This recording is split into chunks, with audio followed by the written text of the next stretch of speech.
और कुछ पूछना हो तो माइक क्या नाम है अनम्यूट करना, अदरवाइज कोई माइक क्या नाम है वो नहीं करेगा ऑन।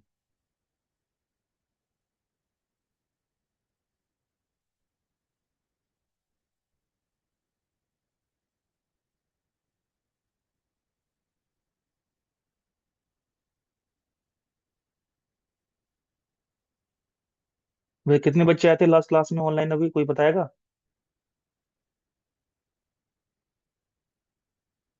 ये क्या नाम है चेतन, अभी चेतन था कहाँ गया?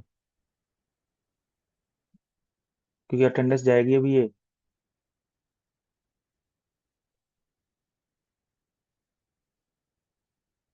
हेलो।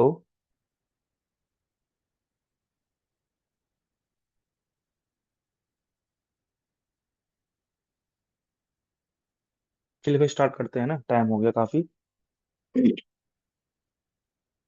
एक बार इसका अटेंडेंस भेज देते हैं, कौन कौन बच्चे अब और आ रहे हैं नहीं आ रहे हैं, स्टार्ट कर दें।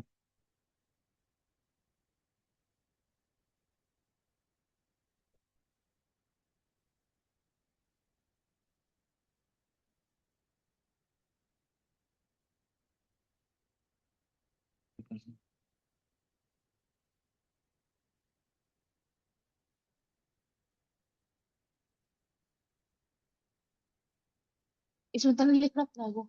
ये सब प्रेजेंट है, एक पापा का नाम तो ऐड नहीं कोई बात नहीं ये प्रीतम सिंह कौन है? है। अटेंडेंस लगा इसकी। आवाज कर। तो खुलो। हेलो। हेलो। हेलो। चलिए भाई स्टार्ट कर। हाँ, अपना नाम बताना, आप कौन है? प्रीतम सिंह, जो अटेंडेंस ये लगानी शब होती है ना। ये सब ये ठीक है शब ठीक है।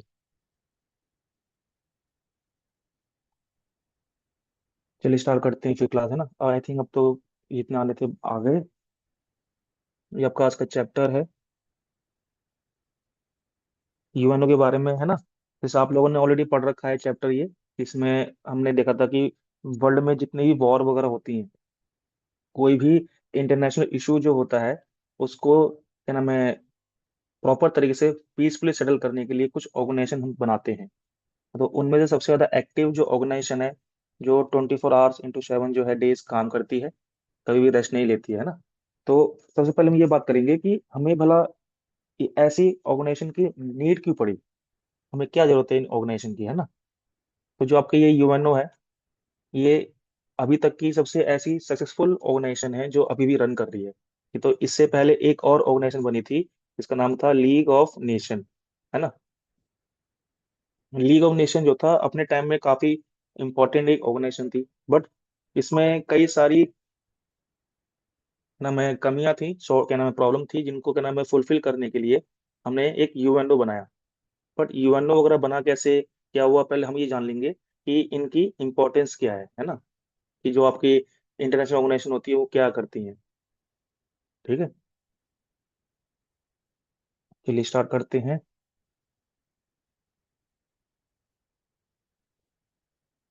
जैसे आपका हम बात करें सबसे पहले, ये जो आपकी ऑर्गेनाइजेशन होती है ना, इनकी कई सारी नीड होती है। जैसे यहाँ पे लिखा हुआ अभी आपके सामने कि जो आपका वर्ल्ड पीस है, ये लिखा है ना, मेंटेन पीस, ये दे रखा है यहाँ पर।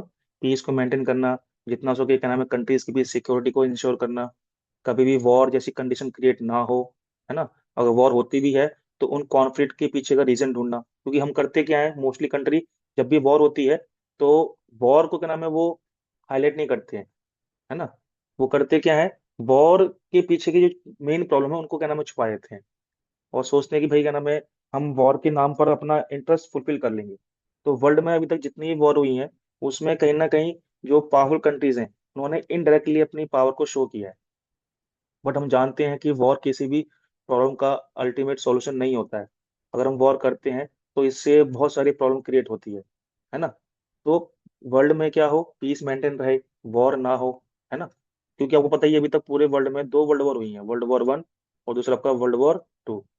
और ये दोनों जो वॉर हैं ये यूरोप में ही हुई हैं। तो यूरोप में इन वर्ल्ड वॉर का काफी ज्यादा डीप इम्पैक्ट पड़ा है ना?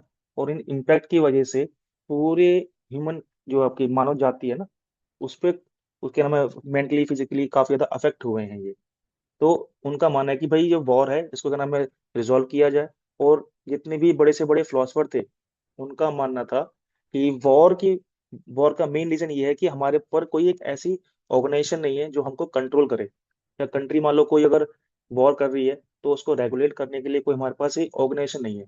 इसलिए हम करते क्या है, इंटरनेशनल इश्यूज को सॉल्व करने के लिए एक ऑर्गेनाइजेशन बनाते हैं, ताकि क्या नाम है जो कंट्रीज आपस में लड़ रही हैं, उनको क्या नाम है इंटरनेशनल लेवल पर एक मंच, एक क्या नाम है स्टेज प्रोवाइड किया जाए।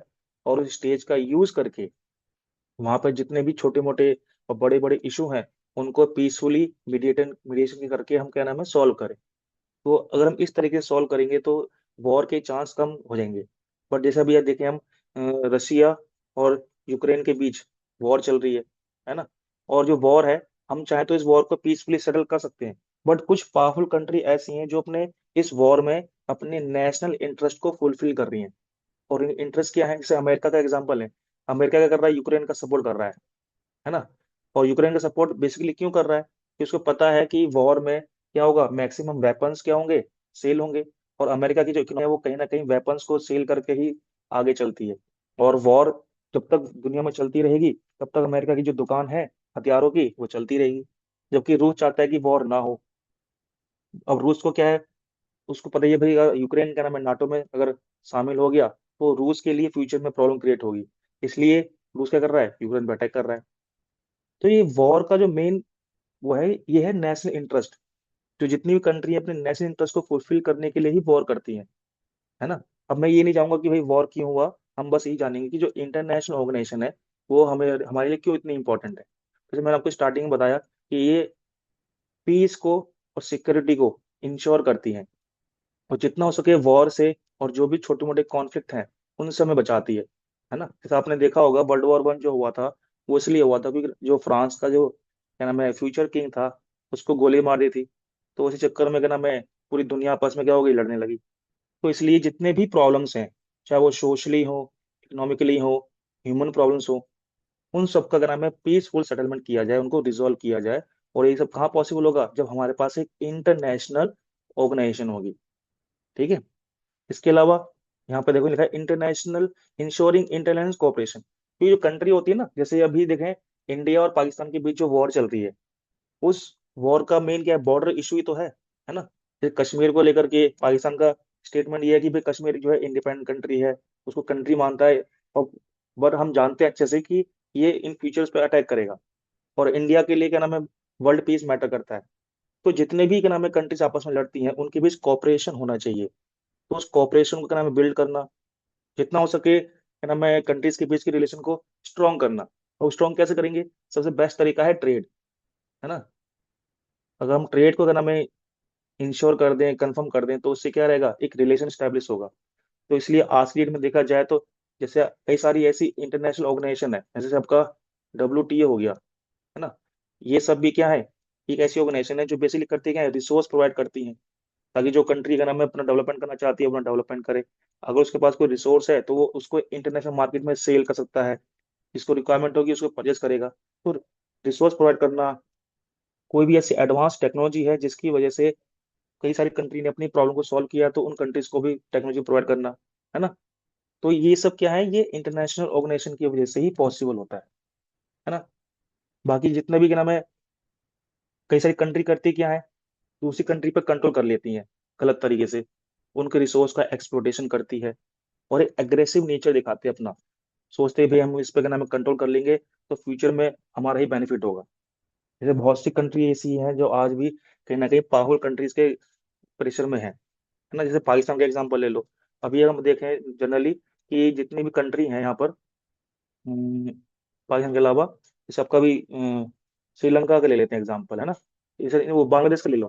तो बांग्लादेश में भी क्या नाम है, जो गवर्नमेंट है वहाँ की, वो कहीं ना कहीं पाकिस्तान अमेरिका इन सब कंट्रीज के इन्फ्लुएंस में है। सोच रहे हैं कि भाई इंडिया के अगेंस्ट जाएंगे तो इससे हमारा बेनिफिट होगा। बट हम जानते हैं कि जो ये कई सारे देश जो आपस में लड़ रहे हैं ना, ये अपना अग्रेसिव नेचर दिखाते हैं। तो उस एग्रेसिव नेचर को क्या नाम है कम करना, जितना हो सके क्या नाम है कोऑपरेशन करना, ये सब हमें दिखाता है कि ये ही हमारी इंटरनेशनल ऑर्गेनाइजेशन के लिए क्या है, इंपॉर्टेंट है।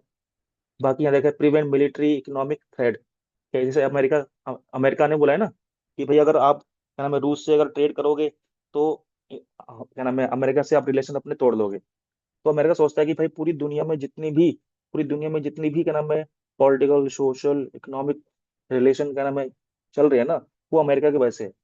अमेरिका तो ये हमेशा ये शो करता है कि दुनिया घूम रही है तो उसी की वजह से घूम रही है।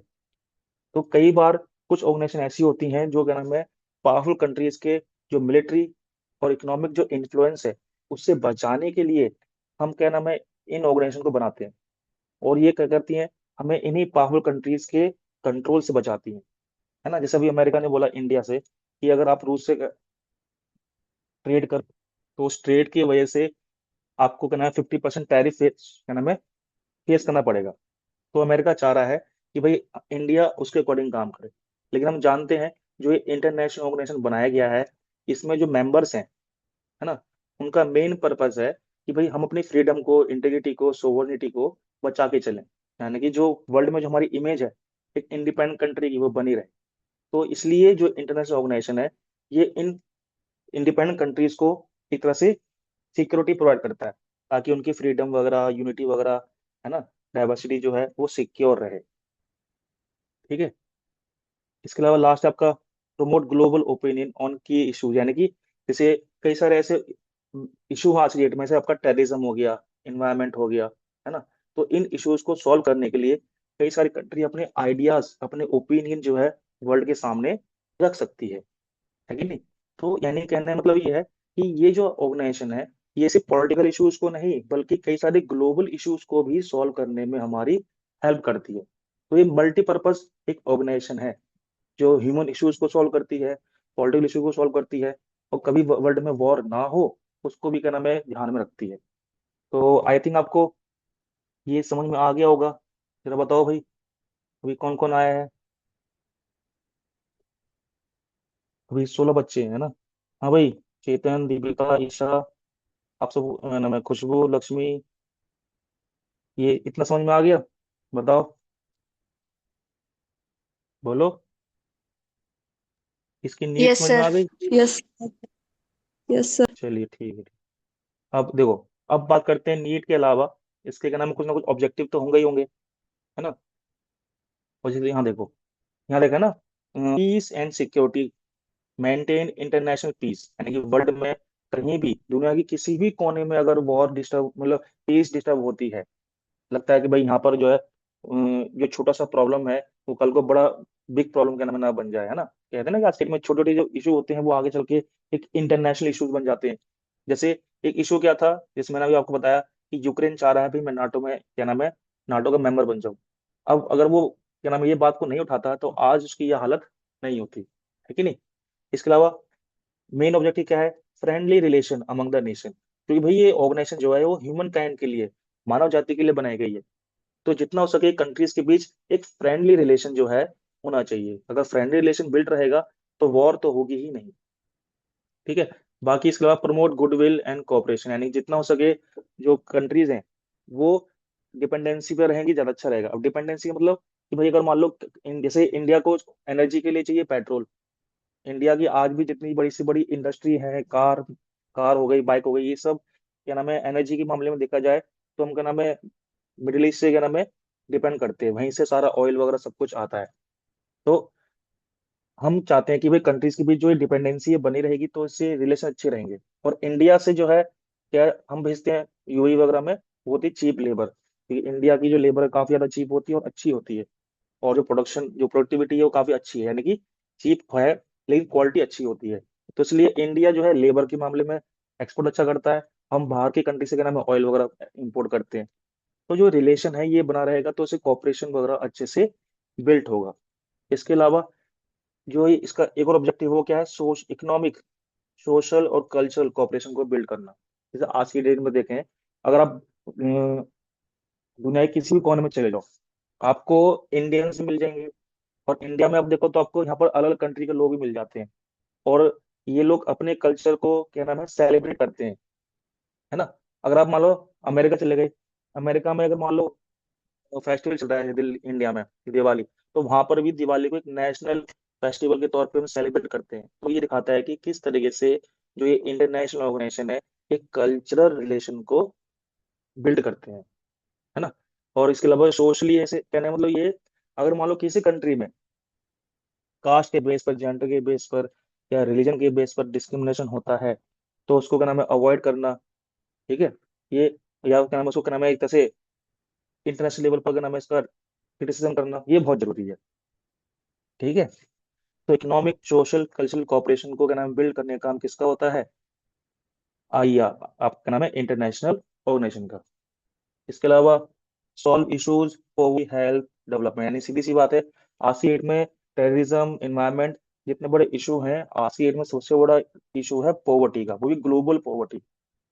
कि वर्ल्ड में आज की डेट में देखा जाए, अगर मैं एग्जांपल लूं, कि वर्ल्ड की जो 95% जो पॉपुलेशन है ना, इसके पास जितनी टोटल नेटवर्थ है, वो वर्ल्ड के 5% लोगों के पास है ना। कि इतना बड़ा जो डिफरेंस है, ये दिखाता है कि किस तरीके की ग्लोबल पॉवर्टी आज की डेट में है। सिर्फ 5% लोग ऐसे हैं जिनके पास इतना पैसा है कि वर्ल्ड के 95% लोग क्या नाम है शहरी क्या नाम है वो गेन कर पाएंगे। तो जो ये ग्लोबल पॉवर्टी है, इसको भी सॉल्व करने के लिए हम कई सारे मीटिंग्स वगैरह ऑर्गेनाइज करते हैं, है ना। कोशिश करते हैं कि जितना हो सके कंट्री के बीच कोऑर्डिनेशन बने, और जिस देश में मान लो गरीबी बहुत ज्यादा है तो उसको हेल्प की जाए, है ना। इसके अलावा बहुत सी क्या नाम है अफ्रीकन कंट्री ऐसी है जहाँ पर हेल्थ इशू बहुत ज्यादा है ना। अगर हम हेल्थ इशू की बात करें, तो हेल्थ इशू काफी ज्यादा क्या नाम है कंट्रीज के बीच चल रहा है, स्पेशली साउथ अफ्रीका की अगर बात करें या अफ्रीकन कंट्री की बात करें, वहाँ पे लोग ऐसे हैं जिनको 2 टाइम का खाना भी नहीं मिलता। तो उन कंट्रीज में क्या नाम है बेसिक हेल्थ इंफ्रास्ट्रक्चर को प्रोवाइड करना, हॉस्पिटैलिटी वगैरह हो गया, मेडिसिन हो गया, वो सब प्रोवाइड करना, ये सब कब कब होगा? जब हमारे पास एक इफेक्टिव इंटरनेशनल ऑर्गेनाइजेशन होगी। ठीक है।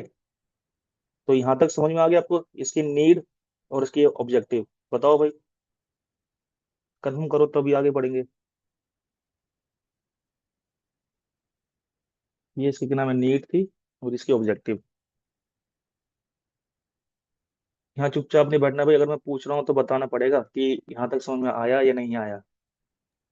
Yes sir. Shiv Lakshmi yes को हो सर। जाइए। और यस ये सर। बॉयज में कहूँगा नितिन आया है, प्रिंस है, ये सब है। बाकी लोग समझ में आ गया ना वैसे? Yes sir. तो ये था आपका क्या नाम है एक तरह से इंटरनेशनल ऑर्गेनाइजेशन की नीड और उसकी इम्पोर्टेंस। क्लियर? अब आ जाओ, हम थोड़ा क्या नाम है बात करते हैं एक ऐसी ऑर्गेनाइजेशन जो आज जो है काफी इफेक्टिव तरीके से काम कर रही है ना।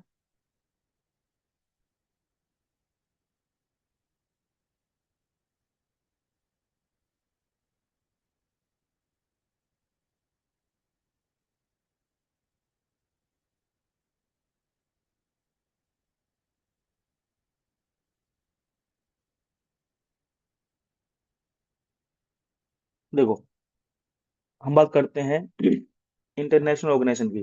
अभी कौन बच्चे आ रहे हैं, लेट लेट आते हैं क्या?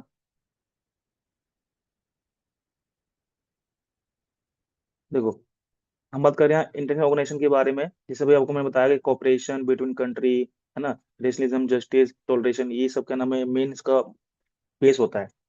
मैं इसकी इंपॉर्टेंस बताई। हम यहाँ बात करेंगे यूएनओ के बारे में, है ना। यूएनओ मैंने आपको बताया, ये कोई ऐसा नहीं बहुत पुराना ऑर्गेनाइजेशन है। ये लीग ऑफ नेशन का एक क्या नाम है अपग्रेडेड वर्जन है ना। यानी हम बोल सकते हैं यूएनओ एक सक्सेसर है किसका? लीग ऑफ नेशन का। लीग ऑफ नेशन भी जो थी क्या नाम है बनाई गई थी वर्ल्ड वॉर 1 के टाइम में ही। जब वर्ल्ड वॉर 1 चल रहा था ना, तो लोगों को समझ में आ गया कि हमें एक ऑर्गेनाइजेशन बनानी पड़ेगी, और उसका मेन काम क्या रहेगा, जितने भी हमारे इशू हैं उनको सॉल्व करें। तो जो लीग ऑफ नेशन बनाया गया, है ना, उस लीग ऑफ नेशन में बहुत सारी कमियां थी। जैसे मान लो इनके पास खुद की अपनी कोई क्या नाम है पीस कीपिंग फोर्स नहीं थी। यहाँ पे किसी तरह का कोई वीटो पावर जैसा कॉन्सेप्ट नहीं था। कोई परमानेंट कंट्रीज नहीं थी यहाँ पे। जो मेंबर्स हैं वो क्या नाम है सपोर्ट ही नहीं करते थे, या इसकी जितने भी क्या नाम है मेजर डिसीजन होते थे लीग ऑफ नेशन के, वो कोई सपोर्ट ही नहीं करता था। यहाँ तक कि लीग ऑफ नेशन को बनाने की जो एडवाइस है, वो अमेरिका ने ही दी थी, है ना। वुड्रो विल्सन, वुड्रो विल्सन का नाम था, उन्होंने क्या नाम है बोला कि हमें एक ऑर्गेनाइजेशन बनानी पड़ेगी लीग ऑफ नेशन की। तो इन्होंने एडवाइस दी अमेरिका के ही पर्सन जो है, लेकिन ये खुद अमेरिका जो था इसका मेंबर नहीं बना।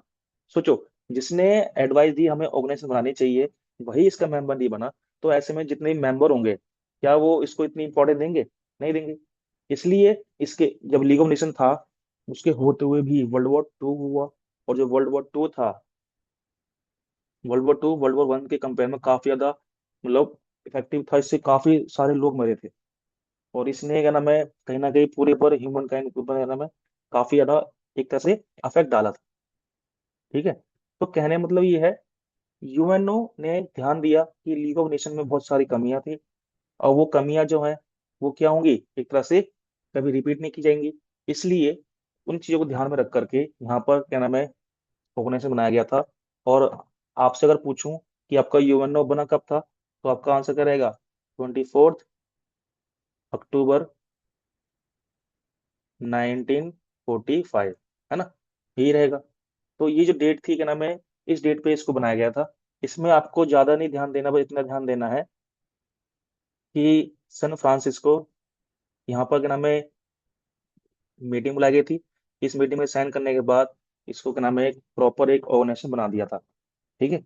अब अगर हम बात करें कि लीग ऑफ नेशन हमारे पास ऑलरेडी थी, बट हमने इसको बनाया क्यों? क्यों? क्योंकि भाई डिस्ट्रक्शन बहुत ज्यादा हो गया था वर्ल्ड वॉर 2 में। लोगों को लगा कि हमें एक पावरफुल और एक इफेक्टिव ऑर्गेनाइजेशन बनानी पड़ेगी, जो लीग ऑफ नेशन से अच्छे से काम करेगी, जो उनकी कमियां उनको ध्यान में रखेगी, और क्या नाम, पीस को, सिक्योरिटी को, और स्पेशली जो ह्यूमन राइट्स हैं आपके, यहाँ मैं देखा ना, इस पर ध्यान देना, जो आपके ह्यूमन राइट्स हैं, इन पर ज्यादा ध्यान दिया जाएगा। ठीक है। तो इसलिए यहाँ पर क्या नाम है, इसको हमने बनाया। और यहाँ पे इसके कुछ ऑब्जेक्टिव सेट किए गए थे कि वॉर से बचना, पीस वगैरह, कोऑपरेट करना, और जितना हो सके ह्यूमन राइट्स को प्रमोट करना। और इसलिए आज की डेट में आपने देखा होगा कि इंडिया में भी, इंडिया जैसे कई और कंट्रीज में भी, जो ह्यूमन राइट्स है एज अ सिलेबस पढ़ाया जाता है। भाई ह्यूमन राइट्स भी अपना में बहुत बड़ा टॉपिक है, और इसको क्या नाम है, हर कंट्री में एज अ सिलेबस भी पढ़ाया जाता है, कि बच्चे जाने ह्यूमन राइट्स के बारे में। अगर दुनिया के किसी भी कोने में अगर ह्यूमन राइट्स का वॉल्यूशन होगा, तो वहाँ के हर एक पर्सन उसके अगेंस्ट आवाज उठाएंगे। तो ह्यूमन राइट्स को सबसे ज्यादा इंपॉर्टेंस दी गई थी इसी यूएनओ में। ठीक है। यहाँ पर इसी के नाम में कुछ ऑर्गन्स हैं। वैसे तो क्या नाम, सबसे ज्यादा इंपॉर्टेंट ऑर्गन तो आपका ये है, UNGA, United nation general assembly. ठीक है। इसके अलावा आपका सिक्योरिटी काउंसिल हो गया, है ना, इकोनॉमिक हो गया, इकोनॉमिक सोशल इश्यूज वाला। और आपके एक है ये court, international court of justice. Mainly आपके क्या नाम है, ये जीए वाला हो गया, सिक्योरिटी काउंसिल हो गया, और जो एक कोर्ट है, ये जो है, ये समझ लीजिए यूएनओ का, यूएनओ के 3 मेजर ऑर्गन है ये। ठीक है। ये 3 मेजर ऑर्गन्स हैं। इसमें अगर बात करें, पहला जो ऑर्गन है, ये अपने आप में एक इंटरनेशनल पार्लियामेंट है। सिंपल मतलब समझने के लिए, आप चाहो तो एग्जाम में लिख सकते हो कि जो जनरल असेंबली है, ये एक इंटरनेशनल पार्लियामेंट की तरह काम करती है। अब पार्लियामेंट का मेन काम क्या होता है? ऑब्वियस सी बात है, लॉ बनाना। तो ये लॉ बनाती है, मीटिंग वगैरह करती है। इसके अलावा जो लॉ बन जाता है, तो उसको क्या नाम है, प्रॉपर तरीके से एक तरह से क्या नाम है, इम्प्लीमेंट करना, या समझ लो उसको क्या नाम है, चेक करना कि अप्लाई हुआ है नहीं हुआ है, तो उसका काम किसका होता है? वो होता है सिक्योरिटी काउंसिल का। तो ये यानी कि जो सिक्योरिटी काउंसिल है, ये वर्ल्ड लेवल की, ग्लोबल लेवल की एक एग्जीक्यूटिव है। एग्जीक्यूटिव मीन्स कि भाई ये क्या नाम है, लॉ को इम्प्लीमेंट करेगी। और जो भी लॉ बन रहे हैं, या मान लो इधर अप्लाई हो रहे हैं, अब मान लो किसी कंट्री को कोई प्रॉब्लम है, दो कंट्री हैं, एक ए और बी, है ना? अब मान लो इनके बीच कोई कॉन्फ्लिक्ट चल रहा है। अब उन ये चाहते हैं कि भाई इनके बीच में जो प्रॉब्लम है, उस प्रॉब्लम को कोर्ट में सॉल्व किया जाए। तो ये जो दोनों है, यहाँ इंटरनेशनल कोर्ट ऑफ जस्टिस में जाकर के इससे हेल्प मांग सकते हैं। लेकिन इसमें एक कमी है, जब तक दोनों रेडी नहीं होंगे, क्या नाम है, इंटरनेशनल कोर्ट ऑफ जस्टिस की मीडिएशन के लिए, तब तक जो कोर्ट है वो कोई भी डिसीजन नहीं सुनाएगा। यानी कि दोनों का एग्री होना जरूरी है। और जो ये डिसीजन सुनाएगा, इसको मानना या ना मानना, ये दोनों कंट्रीज पर डिपेंड करता है। ठीक है। यानी कि एक तरह से ये देखा जाए तो ये इतना ज्यादा इफेक्टिव नहीं है, बट हमने बना दिया ताकि जो इशू चलते हैं कोर्ट में, उनको ग्लोबल लेवल पर सॉल्व किया जाए। ठीक है। बाकी इसके अलावा देखिए, आपका ये इकोनॉमिक सोशल अभी पढ़ेंगे इसके बारे में डिटेल में ना। टोटल आपकी क्या नाम है, ये 5 ऑर्गन होते हैं, पहले 6 थे, लेकिन अब जो है बेसिकली 5 रह गए हैं। ये 5 जो ऑर्गन है, ये यूएनओ के मेन ऑर्गन माने जाते हैं। ठीक है। इसमें सबसे ज्यादा इंपॉर्टेंट ऑर्गन अगर कोई सा है, जिसमें से एग्जाम में अलग से क्वेश्चन बन जाते हैं 6 मार्क्स के भी, है ना, वो शॉर्ट लॉन्ग बन जाते हैं। वो आपका वो है, आपका ये वाला जो इसमें यहाँ दे रखा है ना। इसको थोड़ा हटा देते हैं, ज्यादा हो गया। जो आपका ये सिक्योरिटी काउंसिल है, ये सबसे ज्यादा इंपॉर्टेंट है। इसमें काफी इंपॉर्टेंट क्वेश्चन बन जाते हैं। बहुत से लोग कहते हैं ये एक तरह से यूएनओ का दिल है, एक तरह का, जो 24 घंटे 7 दिन काम करता है ये, है ना। उसका मेन काम क्या है कि जितना हो सके वर्ल्ड में कहीं भी, अगर मान लो कहीं भी वॉर होती है, तो ये क्या है, एक्टिव रहेगा। ये 1 सेकंड के लिए भी शांत नहीं बैठता है। ठीक है। अच्छा, ये मीटिंग कितनी देर चल रही है, कोई बताएगा वैसे? हाँ जी, ये अनमोल, दीपिका। 10 मिनट बचे हैं, 40 मिनट होने वाले हैं क्या? कोई बताए? हाँ भाई। अब क्लास, अब बड़े शांत बैठे हैं। अनमोल, ये 10 मिनट का स्टार्ट हो गया ना, शायद हो गया वो टाइम। चलो कोई नहीं, इसे करते हैं, आगे बढ़ाते हैं जल्दी फटाफट। देखो, ये था आपका क्या नाम है, इंटरेस्ट ऑर्गेनाइजेशन के बारे में थोड़ा मैंने बताया है। मेन आपका जो है सिक्योरिटी काउंसिल है, जो क्या नाम है इफेक्टिव तरीके से काम करता है। इसमें जो 5 मेंबर हैं, है ना, इनके बारे में डिटेल में अभी पढ़ेंगे। ठीक है, पहले इसको हटा देते हैं। अब आगे आते हैं, इसके क्या नाम है ऑर्गन्स के बारे में पढ़ लेते हैं थोड़ा।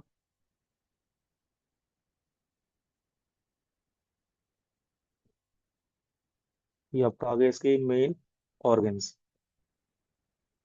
ठीक है। देखो, यहाँ बात कर रहे हैं जीए के बारे में, है ना। यूएन जीए, यूएन जीए, यूनाइटेड नेशन जनरल असेंबली। इसमें टोटल जो है, यानी कि जो यूएनओ के मेंबर है ना, वही इसके मेंबर ही होते हैं एक तरह से।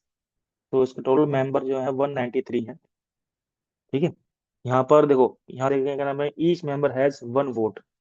यानी कि यहाँ पर जो वोट होता है, हर कंट्री का एक वोट रहेगा, प्लस यहाँ पर जो 5, यहाँ पर क्या है, ये अपने लीडर भेज सकते हैं एक बार में। लेकिन वोट उनका एक ही माना जाएगा, ऐसा नहीं 5 भेज दी तो 5 के 5 वोट होंगे, नहीं, एक ही वोट माना जाएगा। उसका मेन फंक्शन ऐसे मैंने बताया कि क्या नाम है, discuss issues related to issue, यानी कि यहाँ पे जो ग्लोबल लेवल के जो इशू होंगे, है ना, जो ग्लोबल लेवल के जो इशू हैं उनको सॉल्व किया जाता है। इसके अलावा जो नॉन परमानेंट मेंबर होते हैं सिक्योरिटी काउंसिल के, उनके मेंबर्स को क्या नाम है इलेक्ट करता है। आपके क्या नाम है इकोनॉमिक सोशल काउंसिल है, उसका भी मेंबर हो गए। बाकी सेक्रेटरी, इनका क्या नाम है इलेक्ट करना। इंटरनेशनल कोर्ट ऑफ जस्टिस के जज होते हैं, उनको भी अपॉइंट करता है ये। ठीक है। इसके अलावा इसमें मेन काम इसका रहता है क्या नाम है, बिल लॉ बनाना। जितने भी लॉ होते हैं ना ग्लोबल लेवल के, उनको क्या नाम है एक तरह से रेडी करना। जितना हो सके इनको क्या नाम है, अगर मान लो कोई भी अगर प्रॉब्लम चल रही है, तो उन प्रॉब्लम को सॉल्व करने के लिए लॉ बनाता है ये, है ना। लॉ साथ साथ क्या नाम है, ये इन मेंबर्स को इलेक्ट भी करता है। जैसे आपका सिक्योरिटी काउंसिल में, जैसे आप हम पढ़ेंगे ना ये, इसमें टोटल 15 मेंबर होते हैं। तो इसमें से जो 10 मेंबर हैं, इनको क्या नाम है इलेक्ट करने का काम भी जो है जनरल असेंबली का रहता है। ठीक है। इसके अलावा यहाँ पर देखें, डिसीजन की अगर बात करें, यहाँ पर जो है 2/3 की मेजोरिटी से जो है बिल पास किए जाते हैं। लेकिन आपको पता होगा, इसमें जो है ये 15 मेंबर में से जो 5 मेंबर हैं, है ना, 5 मेंबर कौन कौन से, अमेरिका, ब्रिटेन, फ्रांस, रूस, चाइना, ये 5 मेंबर ऐसे हैं जो, अगर मान लो इनमें से किसी ने भी किसी बिल पर अगर क्या नाम है नेगेटिव वोट दे दिया, नेगेटिव मतलब मैं बात कर रहे हैं किसकी, वीटो पावर की। अगर नेगेटिव वोट दे दिया, तो जनरल असेंबली में कोई बिल आया तो उसको हम क्या नाम है रिजेक्ट मान लेंगे। यानी कि इन कंट्रीज के पास क्या है, एक तरह देखा जाए तो वीटो पावर है। ठीक है। बाकी के जो 10 मेंबर हैं, ये क्या नाम है 2 साल के लिए इलेक्ट किए जाते हैं। क्लियर। यानी कि अब ये पार्लियामेंट जो है एक तरह से लॉ बनाएगा, उस मेंबर को इलेक्ट भी करता है। लेकिन जितने भी मेजर इश्यूज होते हैं, मेजर डिसीजन होते हैं, उनको लेने में ये 5 मेंबर बहुत ही इंपॉर्टेंट रोल प्ले करते हैं। तो इस चैप्टर में ही जो ये सिक्योरिटी काउंसिल है ना, इससे क्वेश्चन बन जाते हैं बहुत ज्यादा, कि जो सिक्योरिटी काउंसिल इतनी ज्यादा इंपॉर्टेंट क्यों है ना। जैसे यहाँ लिख रखा है, इसकी इंपॉर्टेंस जो है इसके फंक्शन से हमें पता चलती है।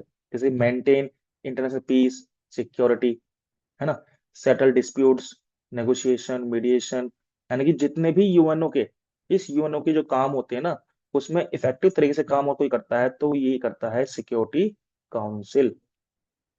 ठीक है।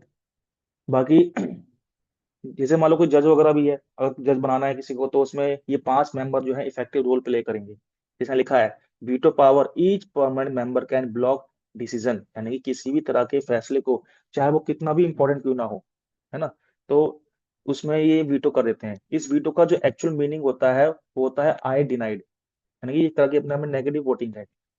5 में किसी ने यूज कर लिया तो वो जो है फैसला उस पर क्या नाम है लिया ही नहीं जाएगा आगे जाकर के। तो ये दो में से देखा जाए तो क्या नाम है सिक्योरिटी काउंसिल काफी पावरफुल मानी जाती है। ठीक है। इसके अलावा हम ले लेते हैं यहाँ पर ICJ के बारे में, है ना। इसका अगर बात करें, लोकेशन जो है हैग में है, नीदरलैंड में, ये ध्यान रखना, एग्जाम में 1 नंबर में आ जाता है ना।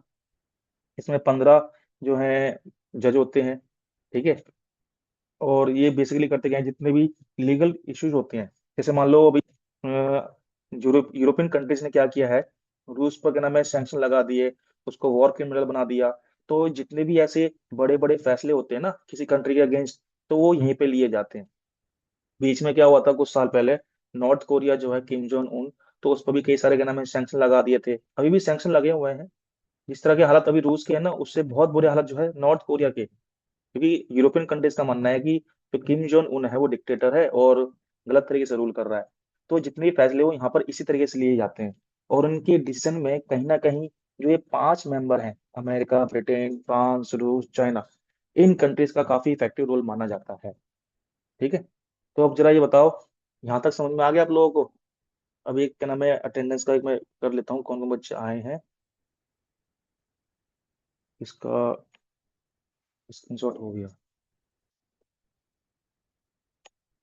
ठीक है। अब जरा बताओ, यहाँ तक समझ में आ गया आपको जनरल असेंबली के बारे में। मैं इसकी ना जो एक PDF है ये आपको भेज दूंगा, ठीक है, इसका प्रिंट निकाल लेना। बाकी जो ये अभी क्लास चल रही है इसकी रिकॉर्डिंग भी साथ साथ हो रही है, तो वो भी आपको मैं भेज दूंगा। ठीक है। इसके अलावा अभी 3 मिनट बचे हैं क्लास ओवर होने में, यहाँ तक किसी को डाउट हो तो बताओ।